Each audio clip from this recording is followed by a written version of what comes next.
bienvenidos a esta sesión que bueno, va a ser yo creo que una sesión bastante interesante centrada en las válvulas. La hemos titulado Trending Topics in Valvular Interventions.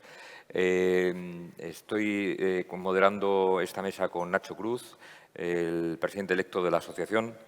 Y bueno, teníamos en principio 4 ponencias. Uno de ellos, el compañero polaco, no puede conectarse porque le ha surgido un imprevisto, pero tenemos yo creo que la suerte y el honor de tener a 3 expertos en las materias que vamos a tratar. El primero es nuestro compatriota Josep Rodés, que trabaja en el Instituto de Cardiología de Quebec y además es el director de investigación del Clínic de Barcelona, y nos va a hablar sobre la situación actual de las prótesis mitrales. Los 3 ponentes, como están fuera de España, lo harán online por los problemas que está habiendo con los viajes internacionales. Esperemos que a pesar de ello pues, podamos tener una interacción bastante fluida con ellos. No sé si está el doctor Rodés conectado. Me decían antes que sí, los técnicos, pero... Estoy aquí, Raúl. Buenos días. Sí, sí, sí. ¿Me oís bien? Sí, pero no te vemos. Muchas gracias, Josep. No te vemos. Ahora sí. Vale. De acuerdo. Hola a todos. Un placer participar. A ver si en otra ocasión efectivamente nos podemos ver, digamos, en directo.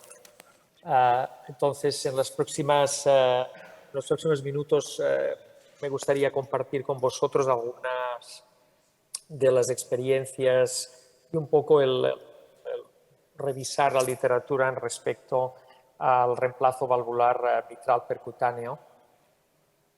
Veo que tengo problemas para cambiar la diapositiva.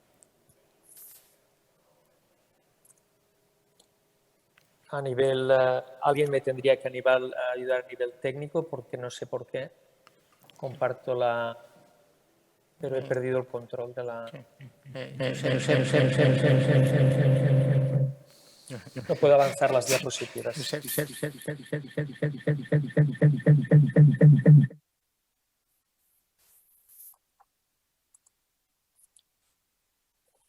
sé si alguien de la parte técnica me podría ayudar porque no... De acuerdo. Estos son mis disclosures. Siguiente, por favor. La primera cosa que quería comentar es que, lógicamente, en el campo de la insuficiencia mitral, la reparación mitral, particularmente con MitraClip, y ahora hay otros dispositivos que también están dando buenos resultados, ha dado buenos resultados en muchos pacientes, particularmente en estos momentos con las nuevas generaciones de clip podemos obtener resultados muy buenos en casos a veces relativamente complejos. Sabemos también por el estudio COAP que en insuficiencia mitral secundaria el MitraClip se asocia a una menor mortalidad y rehospitalización por insuficiencia cardíaca comparado con el tratamiento médico. Y no cabe duda que el MitraClip es un procedimiento, la reparación mitral edge-to-edge, con una alta tasa de seguridad. Sin embargo, todos hemos vivido casos en los cuales existe una reaparición de la insuficiencia mitral al cabo de un tiempo de haber obtenido un resultado muy bueno o aceptable con el MitraClip. Sabemos, y esto data ya de hace 10 años, que en la insuficiencia mitral degenerativa la cirugía fue superior al MitraClip. Ya saben que hay estudios ahora en curso que serán importantes para tal vez redefinir todo esto, pero estos son resultados randomizados que tenemos hasta el momento. E incluso con las nuevas generaciones de MitraClip, ven que tanto en la insuficiencia degenerativa como en la secundaria todavía nos encontramos con unas tasas de insuficiencia mitral residual significativa de alrededor del 10%. Y finalmente tenemos también la conciencia de que existen una serie de anatomías en las cuales el clip de manera frecuente da resultados subóptimos o simplemente no se puede aplicar. Estamos hablando de calcificación a nivel de los leaflets en la zona de grasping particularmente.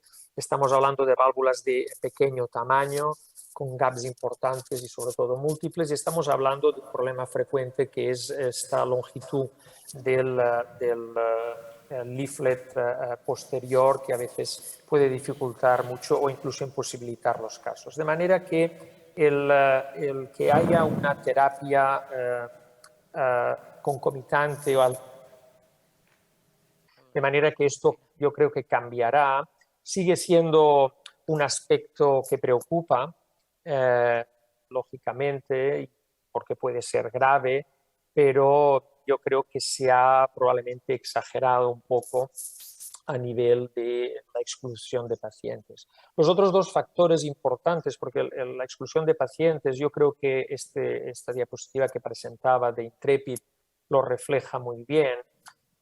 Se excluyeron 2/3 de los pacientes que se habían evaluado. Es muy alto, es decir, es una tasa de exclusión alta, pero que refleja, sinceramente, yo he tenido la oportunidad de trabajar prácticamente con todos los sistemas de reemplazo valvular mitral. Yo creo que es una cifra muy realista, porque el otro gran problema con el que nos encontramos actualmente es problemas a nivel de la talla del anillo valvular, ya sea porque no disponemos del dispositivo que es suficientemente grande o pequeño, también nos encontramos con este problema.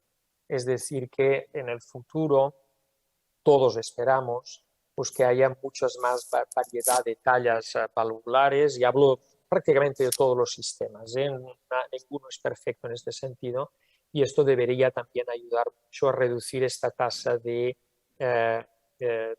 screen fail.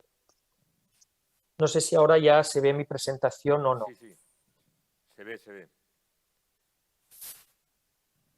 Espero que se me haya oído, porque si no estaba hablando solo aquí. Sí se ve, sí se ve.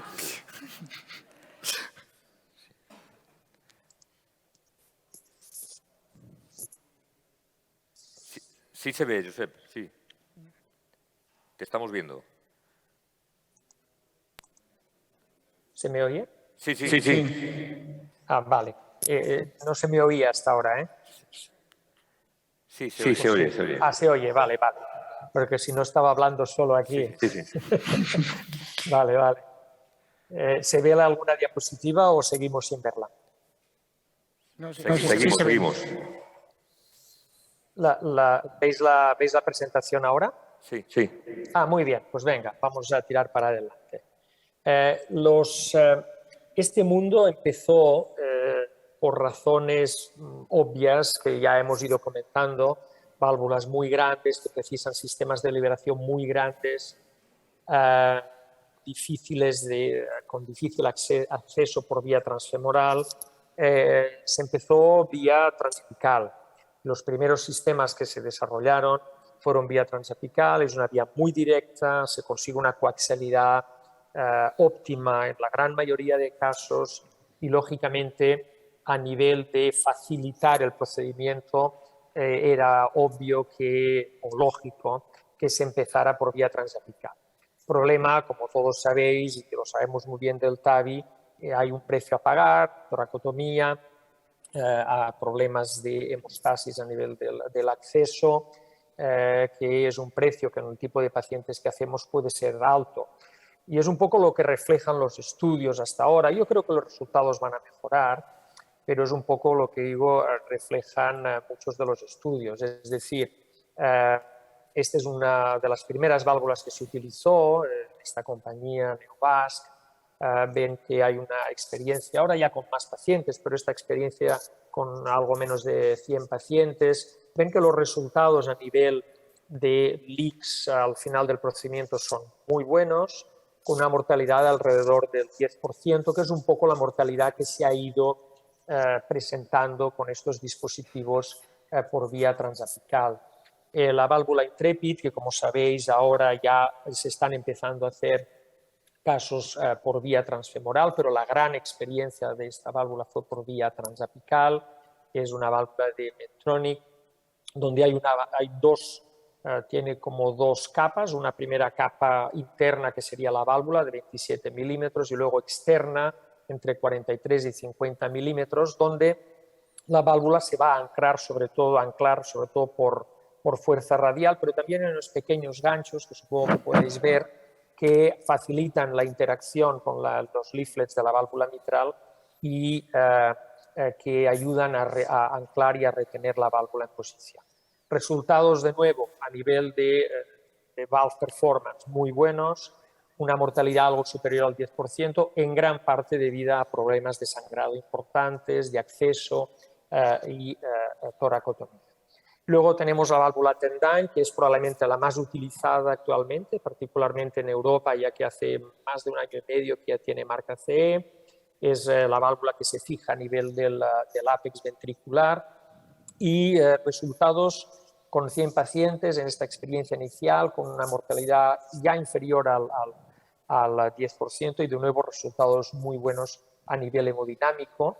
Esta es la única válvula actualmente porque, como sabéis, el estudio Apollo con Intrepid se paró y ahora se está rediseñando para hacer más bien un randomizado comparando probablemente con MitraClip y cirugía o solo MitraClip.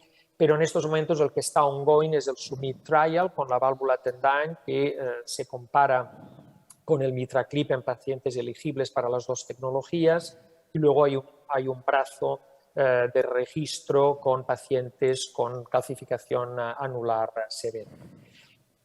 El campo del TMVR por vía transfemoral ha evolucionado muchísimo en los últimos años. Tuvimos la mala suerte de la pandemia, que frenó mucho este auge, lo digo por experiencia propia, porque teníamos que hacer muchos casos cuando la pandemia empezó y eso se tuvo que parar, porque como podéis imaginar, estos casos iniciales comportan grandes equipos que se desplazan, con muchos ingenieros, etcétera.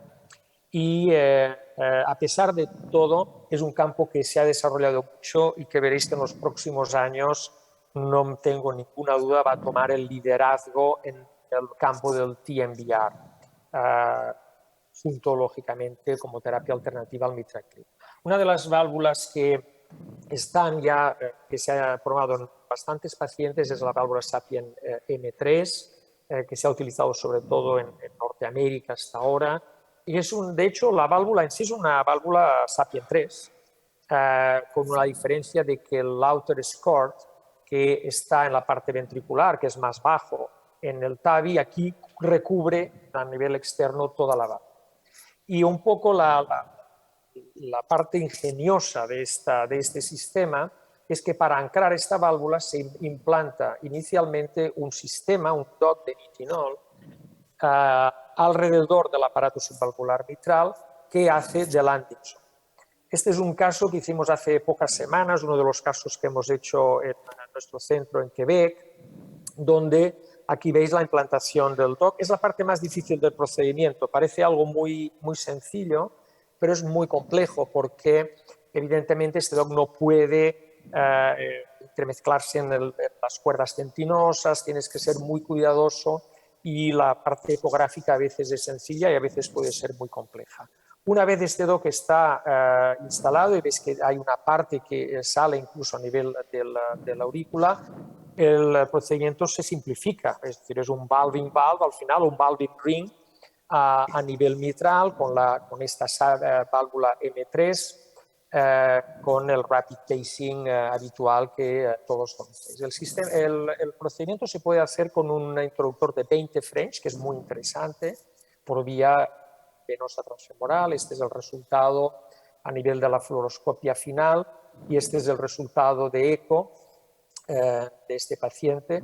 Este mismo día hicimos, perdón, no, ahora no sé por qué no juega el de esto, pero fue un muy buen resultado con esta válvula.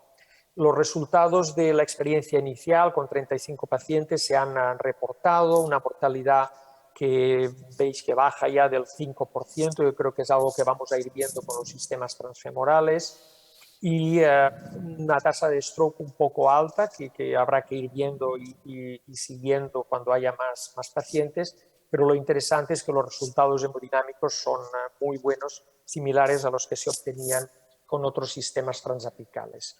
Otra válvula de Edwards muy diferente es la válvula EVOQUE, que es la segunda generación de lo que sería la válvula CardiAQ, que implantamos ya hace muchos años, y es una válvula que se instala con un sistema de 28 French por vía también transfemoral y veis que es muy diferente. Es un sistema de múltiples ganchos que se van a anclar a nivel de lo que es los leaflets mitrales, como veis aquí. Una de las particularidades es que no hay sistema de retención en la aurícula izquierda. Y me acuerdo cuando empezábamos con los primeros casos, hablábamos mucho con John Webb pensando, ostras, esto va a embolizar, o sea, porque, no sé, es como antinatural no tener algún sistema de retención a nivel, pero funciona muy bien. Funciona muy bien porque estos ganchos tienen mucha fuerza radial. Lógicamente, si fallas, y esto es un poco como el Mitraclip, en la captura de los leaflets, ahí tienes un leak muy importante y puede haber un dislodgement de la válvula, ¿no? En este caso es uno también de los primeros casos que hicimos en Quebec, con muy buen resultado final. Y este es el estudio que hicimos con 14 casos en varios centros, donde vamos viendo un poco lo mismo, es decir, una mortalidad por debajo del 10%, mejorable todavía, es decir, creo que hay que estar por debajo del 5%, a pesar de que son pacientes de muy alto riesgo quirúrgico, y muy buenos resultados a nivel hemodinámico. La válvula cefea es la válvula transfemoral de Abbott. La experiencia es limitadísima. Somos el centro, de hecho, con más experiencia en el mundo, pero vamos, hay menos de 10 casos en el mundo hecho y nosotros hemos hecho 4, ¿no? O sea que tampoco es una gran experiencia, pero la experiencia ha sido muy positiva. Es una válvula muy simple, entre comillas, que veis que es como un doble disco. La parte central del disco mide 35 milímetros, superior e inferior algo más de 50. Y realmente es un sistema que se basa mucho en este doble disco, con esta retención, en este caso sí, tanto ventricular como atrial, pero sobre todo en fuerza radial. Veis aquí lo que hacemos es que abrimos inicialmente esta parte ventricular, ahí ajustamos y lo que hacemos es realmente asegurarnos de que esta parte ventricular está muy bien posicionada a nivel del anillo mitral. Y una vez esto se comprueba, se libera la parte atrial y la válvula queda completamente desplegada, como veis aquí. Entonces es un sistema, veis, que realmente no tiene luego tiene una cierta complejidad, sobre todo para acceder al anillo mitral, para tener la altura suficiente, es decir, hay toda una serie de aspectos que seguro mejorarán. Es un sistema bastante grande, de más de 30 frames, requiere un cut down a nivel de la vena femoral, pero hay múltiples iteraciones que van a llegar y estamos ya diseñando el que será el Early Feasibility Trial, probablemente también solo en Norteamérica, con esta válvula y que debería empezar relativamente pronto, en 2022. Este es el resultado. Estos son datos que reportamos con Alberto Alperi, que ahora ya se ha incorporado a Oviedo, y estos son los resultados que obtuvimos con el primer caso que hicimos. Hicimos 3 casos con buen resultado y hace ahora aproximadamente un mes volvimos a empezar el programa con la segunda generación, con algunas iteraciones, y también tuvimos muy buen resultado. Quería remarcar que este primer caso y algún caso que se ha hecho en Francia también ha sido lo mismo. Veis que hay una calcificación severa del anillo mitral. Y esto es un aspecto que, bueno, tal vez nos arriesgamos un poco a empezar con este tipo de casos, porque son frecuentes y cuando te encuentras pacientes de alto riesgo muchas veces esta es una anatomía que te encuentras con frecuencia y fueron bien. El último caso que hemos hecho, por ejemplo, no tenía nada de calcio, también fue muy bien, pero creo que es importante de ver que tal vez va a ser un sistema que se va a poder aplicar a anatomías, digamos, muy de alta complejidad.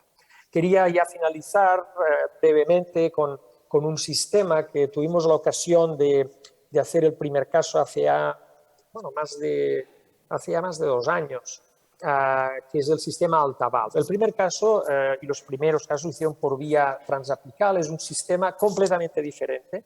Es como una gran bola de nitinol que se encaja a nivel de la aurícula izquierda y tiene una valvulita de 27 milímetros justo aquí, en la parte más ventricular. Pero el sistema en ningún momento, como veis aquí, interacciona con el aparato subvalvular, es decir, no hay riesgo de alveolar obstruction, etc. Y veis aquí en el eco cómo se preserva completamente el aparato mitral y subvalvular mitral y este jet de insuficiencia mitral se para a nivel de lo que es esta segunda válvula que está insertada justo aquí. Es un sistema muy original que puede tener un interés en algunos casos, lógicamente, donde hay riesgo muy alto de obstrucción de la LVOT, MitraClip failure, etc. Estamos haciendo un Early Feasibility Trial actualmente en diferentes países y un centro en España, el Hospital Clínic en Barcelona, también va a participar. Y este feasibility se va a hacer con sistema transfemoral. Ya se han hecho algunos casos por vía transfemoral. Este fue el primero que se hizo en Estados Unidos y se han hecho ya varios casos. Es decir, es un sistema que les quería presentar. La experiencia es muy limitada, pero porque creo que a nivel es muy disruptivo en este sentido de ser completamente supravalvular. Hay más sistemas de los cuales hay una experiencia muy limitada a nivel humano, pero que van avanzando, Neovasc, Saturn, CardioValve, Intrepid, y seguro, como les decía, que en los próximos años, y si la pandemia lo permite, que digamos, vamos a ver muchos resultados con muchos sistemas. Voy a acabar ya. Este es un trabajo que hicimos con David Del Val, que ahora ya está en Madrid, trabajando. Este trabajo comparamos el TMVR con MitraClip, teniendo en cuenta que la mayoría de casos de TMVR se habían hecho en pacientes con insuficiencia mitral secundaria y veis realmente que hay un riesgo bastante similar y un poco lo que refleja estos resultados es lo que hemos ido diciendo.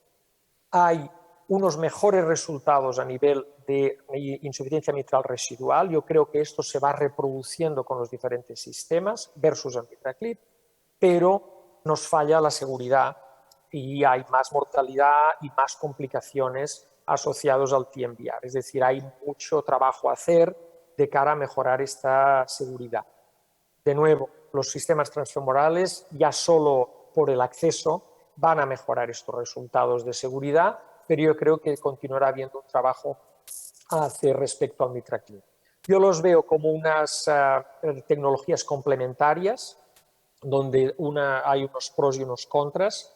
Lógicamente, el MitraClip está muy bien establecido, el sistema de clip está muy bien establecido y continuará, pero yo creo que hay un porcentaje de casos que puede ser del 20, 30, tal vez un tercio, incluso a veces un poco más de pacientes, que el TMVR, sobre todo cuando ya esté más perfeccionado, pueda ser una terapia importante. No tenemos muchos resultados a largo término. Este es el primero que hicimos con Ander, que es también un fellow que estuvo en Quebec, que ahora está en el Clínic de Barcelona, donde no vimos resultados alarmantes. Hay problemas de trombosis valvular, los hay, pero son muy restringidos a la fase inicial y con terapias de anticoagulación agresivas esto se ha reducido mucho.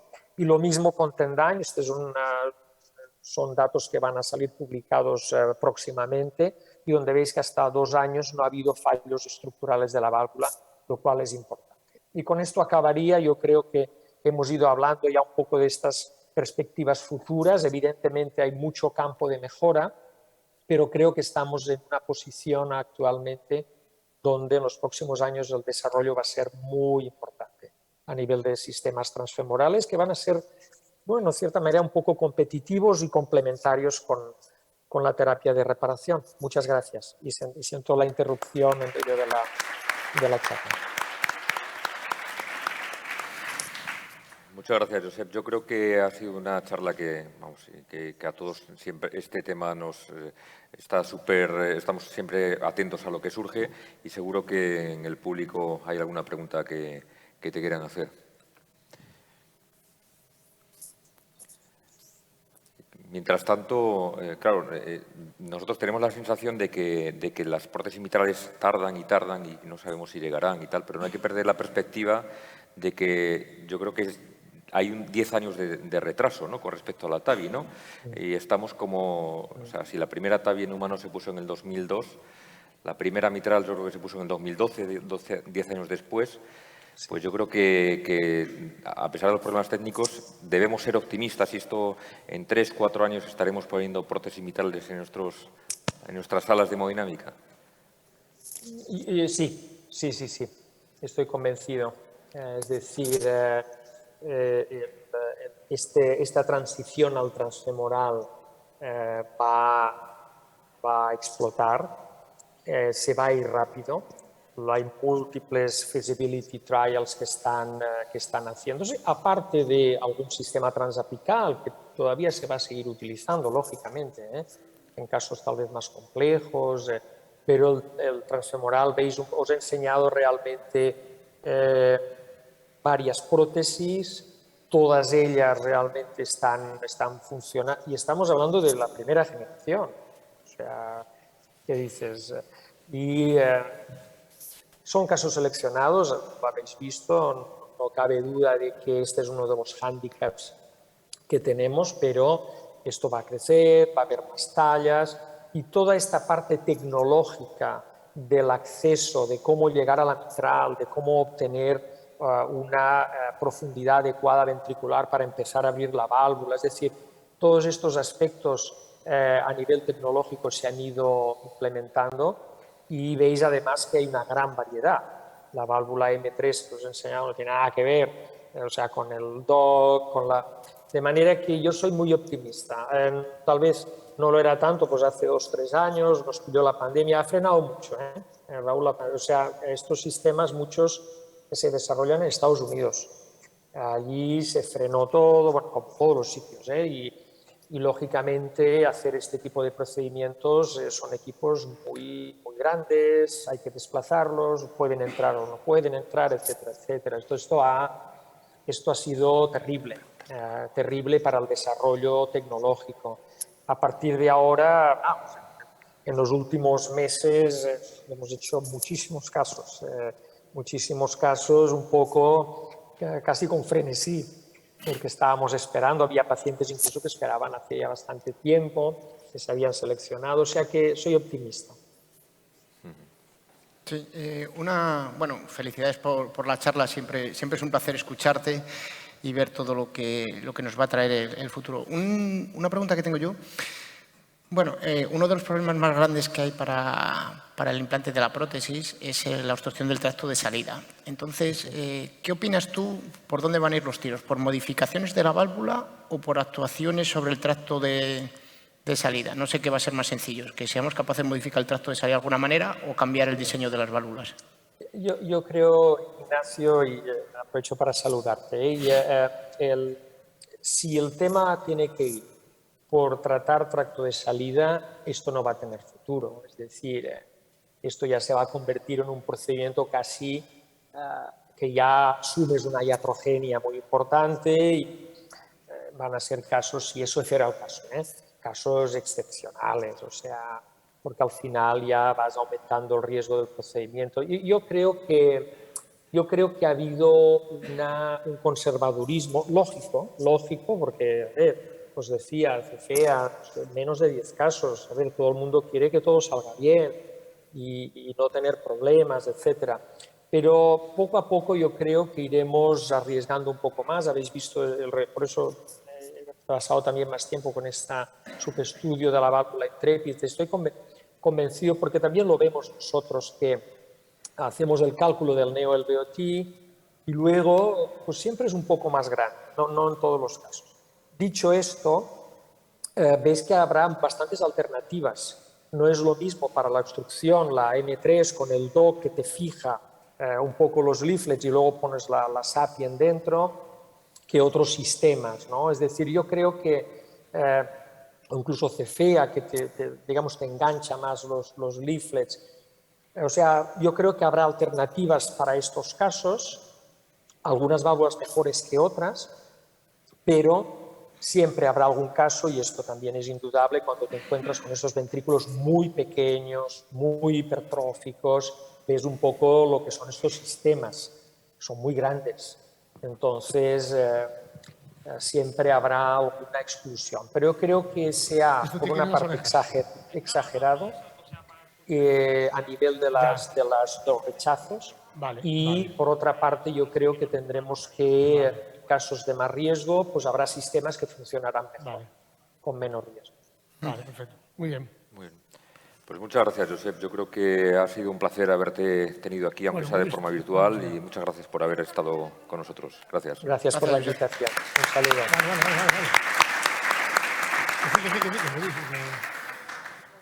Vale, acuérdate del aterumo, ¿vale?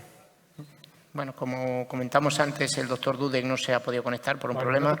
Entonces vamos a pasar a Eduardo Infante. Es la guía intracoronaria. A Eduardo Infante de Oliveira, que va a hablar de cómo reducir la tasa de marcapasos, esta que podemos seguir después de esta vía. No. No sé si está conectado. Eduardo. El Sentinel no se inyecta ni nada. No necesita ningún puerto de nada de eso. Eduardo, ¿nos escuchas? Que los necesito yo. Vale. Good morning. Are you listening to me? Craneal. Sí. Eduardo, no. 14.3. Vale. Ignacio? Sí. Good morning. Okay, good morning to all. Let me just share my screen. So, as Ignacio told, I'm approaching the reduction of pacemaker implantation rate in the setting of post-TAVI implantation.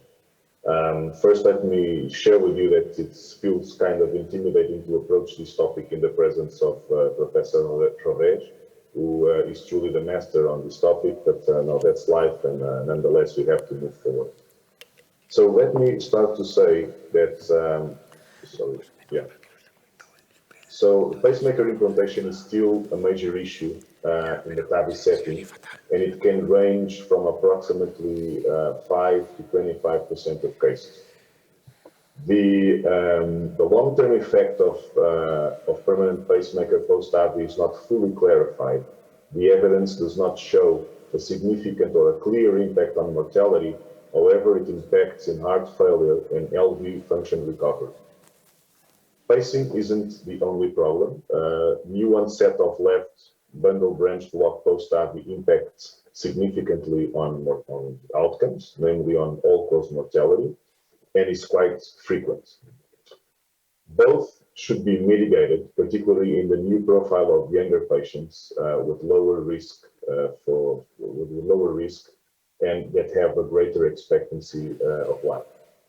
Many risk factors have been related with a higher pacemaker implantation rate, and I will start with the EKG characteristics. The right bundle branch block is the strongest or one of the strongest predictors.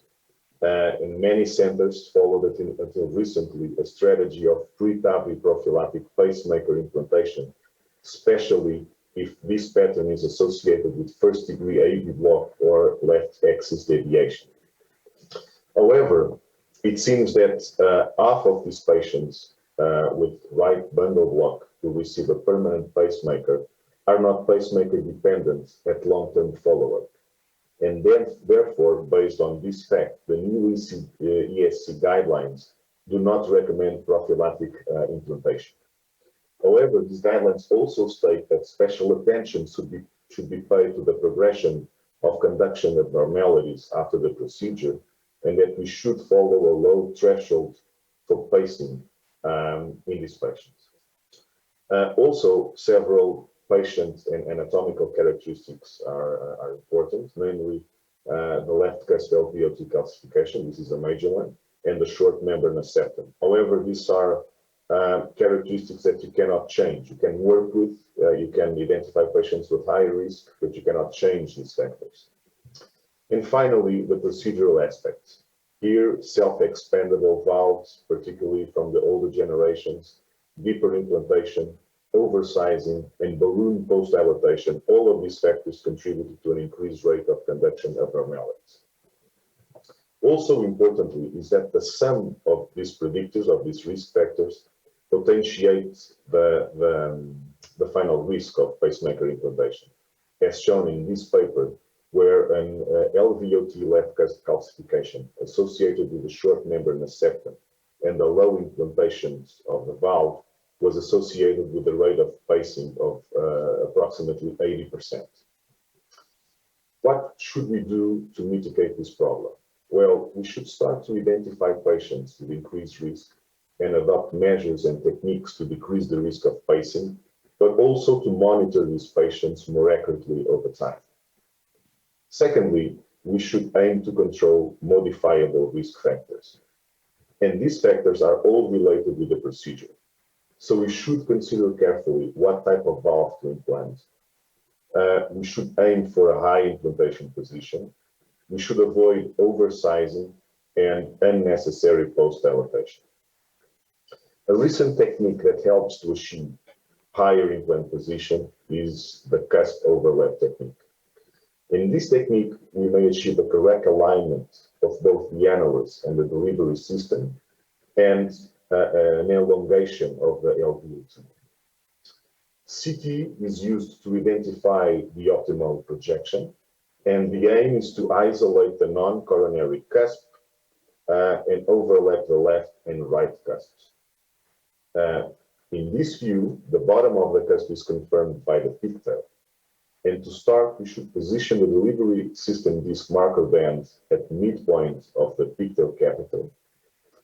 And valve deployment starts above the annulus in an effort to avoid interaction with the membranous septum.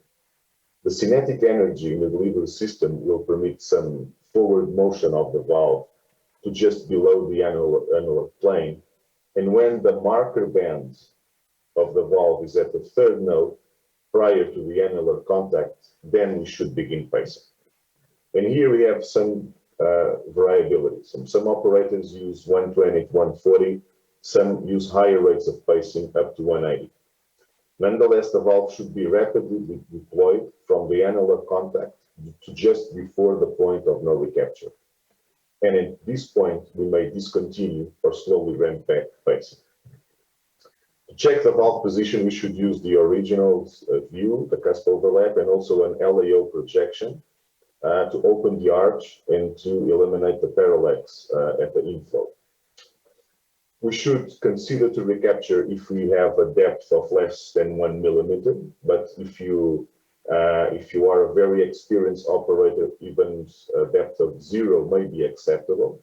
Or of course, if it's too low, then you should recapture the valve. If the position looks great, then you should slowly deploy the valve. And you can also, if you want, perform pacing at this point. This is the final result of this case with a high implantation position and with the excellent echo result with low gradient and a minor paravalvular leakage. Regarding benefits, this technique seems to provide a significant reduction of both new onset left bundle branch block and also pacemaker rate. A similar technique with similar outcomes may be used with balloon expandable valves. This is a publication using the SAPIEN 3 system. In this example, we can clearly view a good alignment of the annulus and the delivery system. The distal link of the stent of the valve is also clearly seen, which is aligned with the tip of a straight flush catheter. The third point is to avoid unnecessary pacing. And the recent ESC guidelines gave us a clearer vision on this. So patients with intraprocedural high-degree AV block that persists or appears later should receive a pacemaker. Also, and this is an interesting subgroup, patients with new onset alternating bundle branch block, these patients also should be submitted to implantation of pacemaker. Then patients with pre-existent right bundle block, pacemaker should be implanted in the presence of a transient high-degree AV block with PR prolongation or excess deviation. If the pre-existing pattern doesn't change, you shouldn't implant a pacemaker. Regarding the left bundle branch block, if the pattern is still the same, you shouldn't implant a pacemaker. If you have a new bundle branch block with less than 150 milliseconds and with a short or normal PR, this is considered low risk. You should monitor the patient, but obviously you shouldn't implant a pacemaker. However, if you have what they consider a high-risk left bundle block, which has more than 150 associated with a PR of 240, then you should closely monitor these patients. You should not immediately implant a pacemaker, but you can choose two alternatives, or to perform a prolonged ambulatory ECG monitoring from 1 week up to 1 month, or alternatively, you can perform an electrophysiological study. And in this study, if you have an HV greater than 70 milliseconds, then you should consider to implant a pacemaker. Finally, pre-existing conduction abnormalities only require further study if the QRS prolongates more than 20 milliseconds, or the PR prolongates also more than 20 seconds. And here the strategy is the same. Either you perform an ambulatory EKG monitoring, or you go to the electrophysiological study. On the other hand, if the pre-existing pattern doesn't change, then this is considered low risk. A possible trend for the future will possibly be to implant loop recorders in patients with particular patterns, such as left bundle block, that can still have some risk to develop high degree of AV blockage besides the first 30 days of follow-up. Another important message is that a lot of trials are exploring this area, and this field may evolve rapidly in the coming years, which is obviously good news. Other alternatives and other technologies may also facilitate the decision process, such as the use of the new temporary pacemakers that allow early discharge and deambulation, avoiding premature permanent implantation, but also extracardiac temporary pacing systems. And this is a dedicated system that it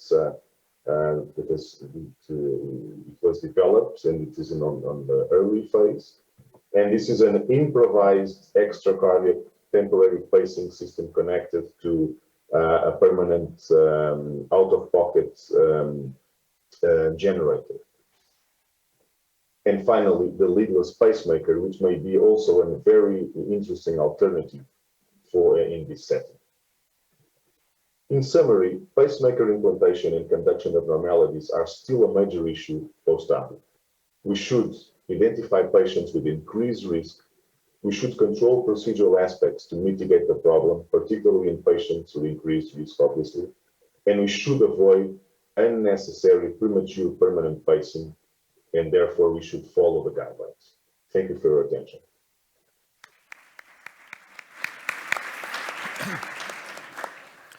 Thank you, Eduardo. Very nice talk, very practical, so thank you. I don't know if there's any question, alguna pregunta de audiencia. So, Eduardo, I have one question. What is your opinion about pre-dilatation? Because mostly for CAS overlap technique, we are doing more and more pre-dilatation. So I don't know, what is your opinion just regarding pre-dilatation and the consequence in the conduction system? Well, and that's really a great question.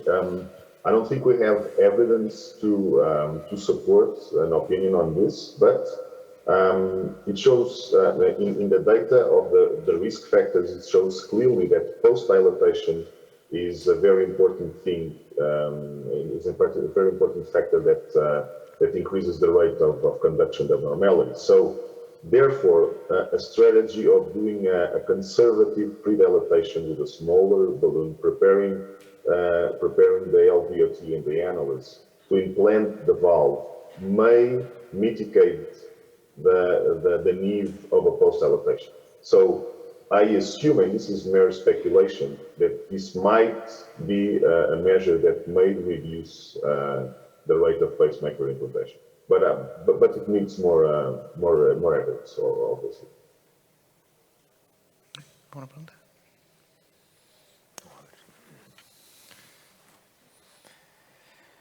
¿Alguna otra pregunta? So thank you so much, Eduardo. Thank you for joining us, and hopefully we can see face to face in this meeting. So thank you. Thank you for inviting me. Thank you for having me. It was a pleasure. Goodbye.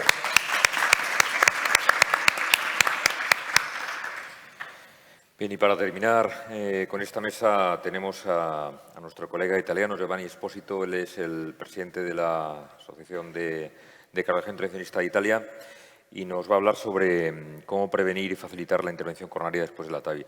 Thank you very much, Giovanni, for being here with us. We are all hearing you. Thank you. Thank you all for the kind invitation. I'm very happy to be in your Congress and seeing you after a couple of years. So I hope to see you soon by face. So thank you also for this topic that I think it's one of the most intriguing topic in TAVI, how to prevent and facilitate the coronary intervention after TAVI. Actually, the coronary intervention after TAVI patient could be made in before and after TAVI.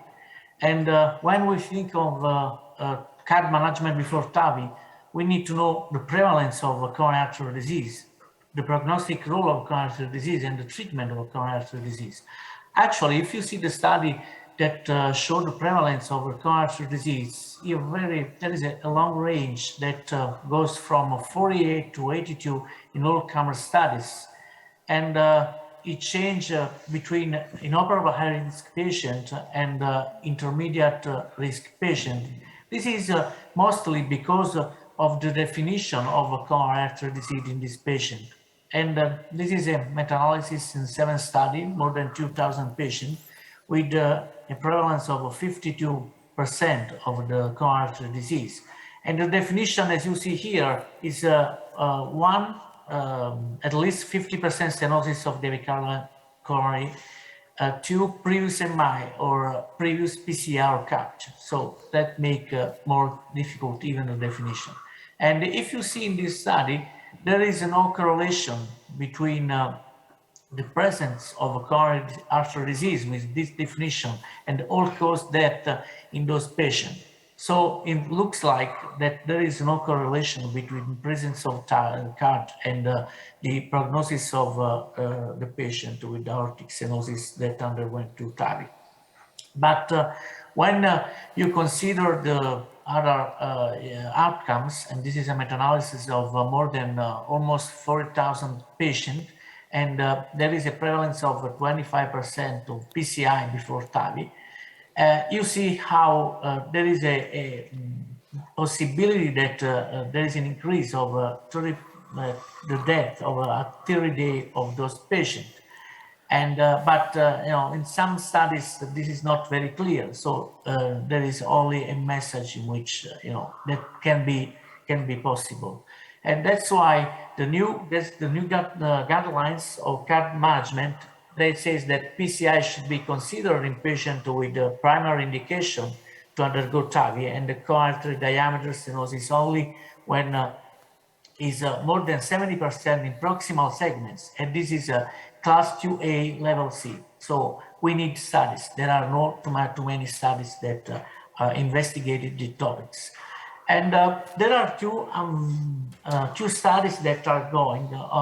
Actually, one is has been recently published. This is the activation trial. One is based on angiography, the activation. Another one is the FITAVI. This is a study, a GISA study that we are going to assess whether the randomization between patient TAVI and the angio-guided PCI or TAVI and the physiologic guided PCI with FFR, IFR.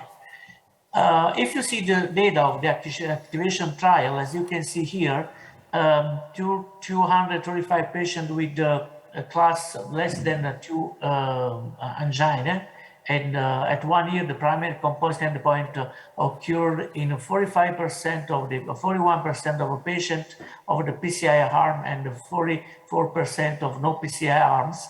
And as you can see here, there is no significant difference between the endpoint, the primary endpoint. So there is no change in that rehospitalization in patient that underwent PCI or not. But what you can see clearly is that there is an increase in any bleeding rate of the patient that underwent PCI. So it looks like that performing PCI in patient does not change the mortality in terms of ischemic endpoint, but increase for sure the bleeding endpoint. So another important issue is the timing of PCI.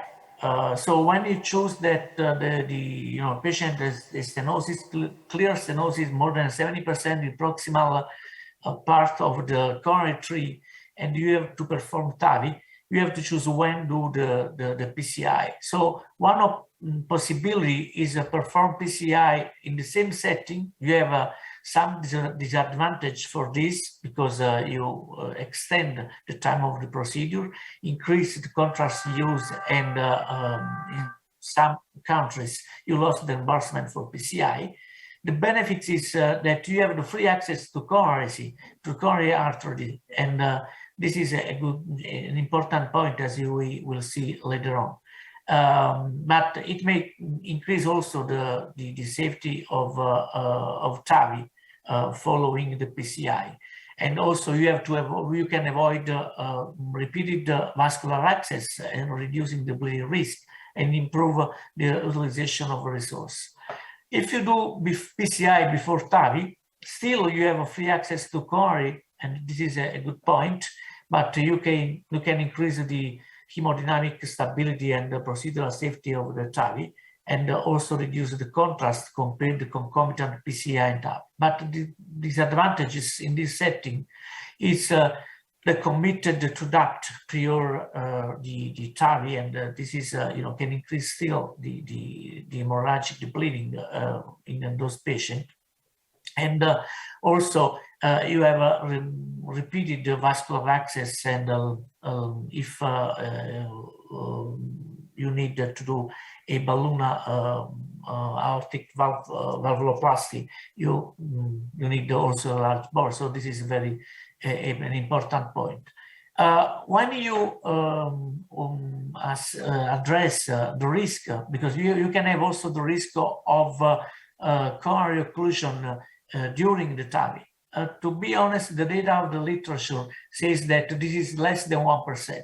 So it is possible that you can have occlusion of the coronary during TAVI, but this risk is less, and is most important the distance between the annulus and the ostium of left coronary artery disease and the length of the coronary leaflet. So this is the two important parameters that you need to address.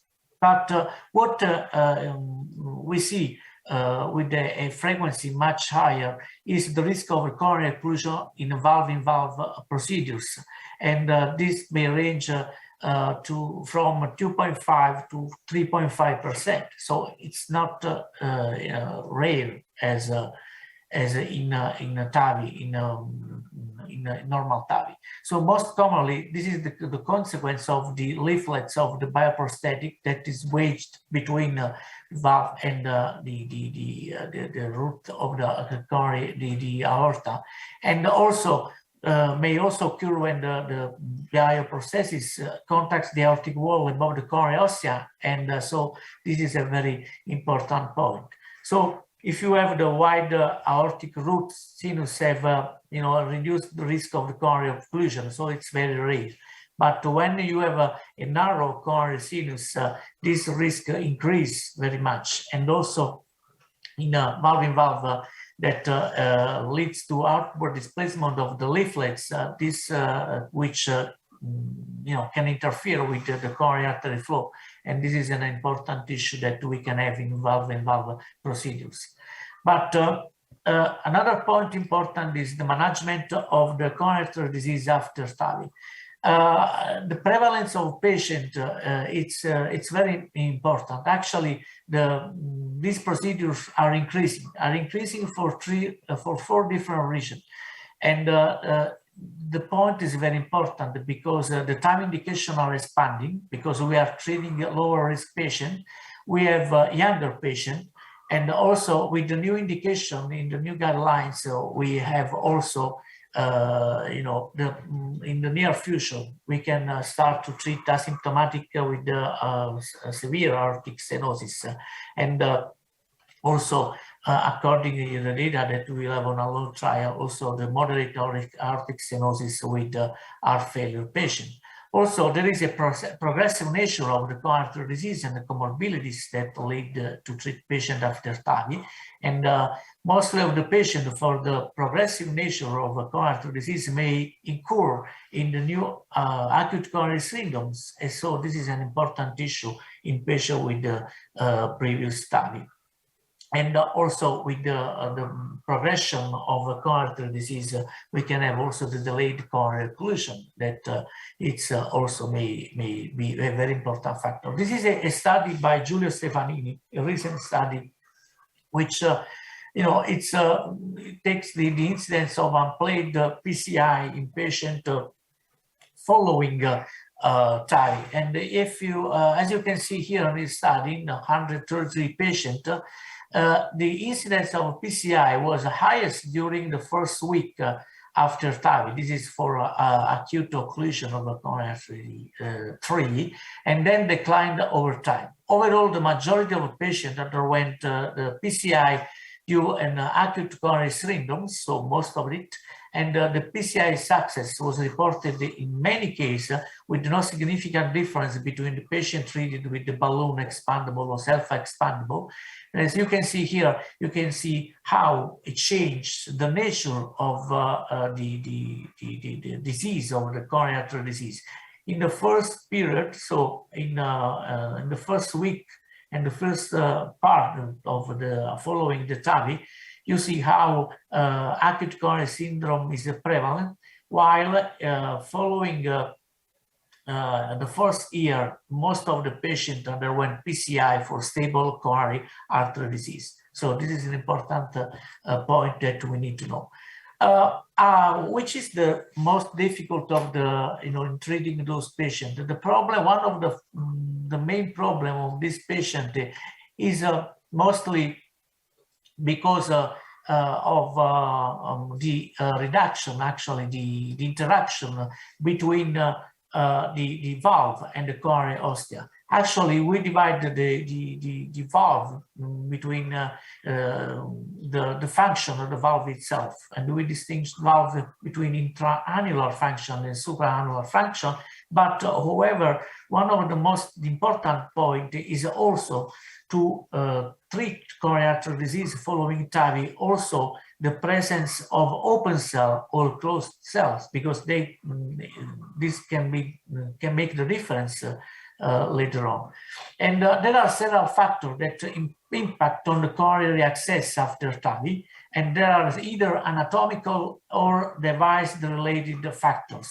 The anatomic points that can be important in the access to the coronary following TAVI are the dimension of the sinus tubular junction, the sinus height, that is also very important for that, the leaflet length and the bulkiness of the leaflets, the sinus of Valsalva width, and the coronary age. So those are factors important for this point. But there are also points related to the device and the procedural. One is the commissural tab orientation, that is, as we will see later, is important for that, and the ceiling skirt height that impact on the access to the coronary later on, and also the depth as for the pacemaker. This is an important point, because if you put a valve high, you have less pacemaker, less pacemaker rate of implantation. But you need to know that if you put the valve too high, then it will be very hard later on in some valves to reassess the coronary artery disease. So this is an important point to discuss.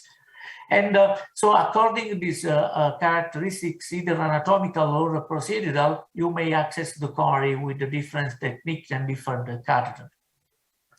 The other, the challenge in coronary access are different between valve, self-expandable valve or balloon expandable valve. When you have a self-expandable valve, you have to consider that the valve is mostly supraannular and a supracoronary valve. So this is an important point. And also the skirt, the commissural height may vary according to the position of the valve and how to in displacement of the valve. It's very important to place the valve according this point. And now in the most recently, we are taking care of that very carefully to permit the access later on. And also in the self-expandable valve, mostly have closed cells. This is an important point. And another point is that valve-in-valve is very hard when you use self-expandable valve. While if you see the balloon expandable, most of them are intraannular and subcoronary valves. And so this is an important point that you can avoid the occlusion. Also, the skirt and the commissural mostly are less high than self-expandable valves, so are low. And the cells are very often open cells with the more space to reaccess the coronary later on. And the valve-in-valve usually is at the same level of the first one. So to access the coronary mostly is more easy to access. As I was telling in the previous slide, it's important the placement of the skirt during the release of the valve. So now when we release a self-expandable valve, it's important pointing the flash point at 3 o'clock when inserting the delivery catheter in the patient. It's very important because you can orientate the skirts. And also we have in the outer curve the heart marker, and we can improve the position of heart marker orientation throughout the curve in the descending aorta, and this can help to put and to displace the skirt of the valve. And as you can see here, placing the outer curve the marker, and then you will have during the initial valve deployment the marker in the outer curve.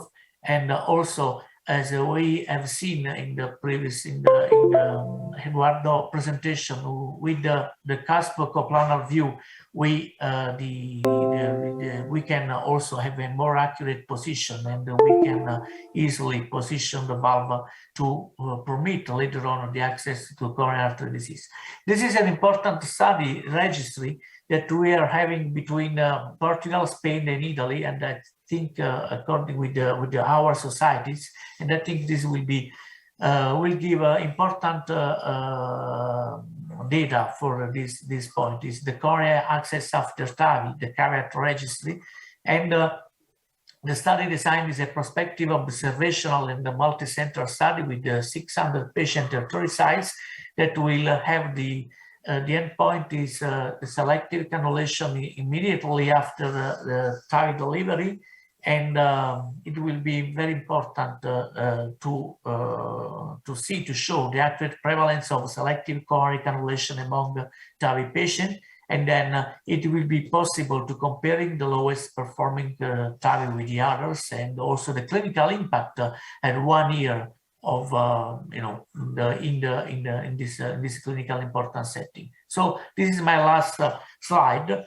So it's very important in the CAD management before and after TAVI in our patient, and according also the new guidelines, the recent guidelines, the future perspective are important. Some aspect, investigative aspect like CT, and with the CT is very important. And a reasonable alternative to coronary angiography for the evaluation of coronary artery disease pre-TAVI, and also according to the new guidelines, but with the new study that will be released soon, we will see also the feasibility and the safety that already have been shown of FFR and IFR with the promising preliminary results, but we will be able to see with the 5-TAVI how it can impact the aortic stenosis presence with the physiology, and so do the coronary intervention according to physiology as in a patient with no aortic stenosis. And another point is very important is the coronary access after TAVI. So sometimes we have no expected difficulties, most of the cases for coronary access, particularly involved with the shorter stent frame and the larger cell size. But it could be potentially increased difficult for coronary access, particularly in the right coronary artery in some cases. And so we need to consider valve with the taller stent frame and sealing skirts and small sinus of the salva and the low coronary aid. So we need to assess with the CTA this aspect, not only other, and it's important to choose also the right valve according to the morphologic aspect of the valve and the root, the aortic root, to predict what will be later on the difficulty to access the coronary artery disease. Thank you very much for your attention.